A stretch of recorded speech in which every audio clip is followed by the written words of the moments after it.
Can elephants send messages without a sound? Without moving a muscle? They can. Elephants communicate by feeling vibrations in the ground, like nature's version of Wi-Fi.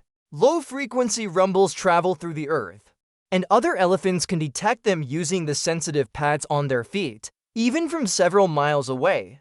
It's how they warn each other of danger, coordinate migration, or just say, "I'm still here." Well, we need phones and Wi-Fi. Elephants just need the earth beneath their feet. Now that's deep communication. If you love learning wild facts like this, don't forget to like, share, and subscribe for more.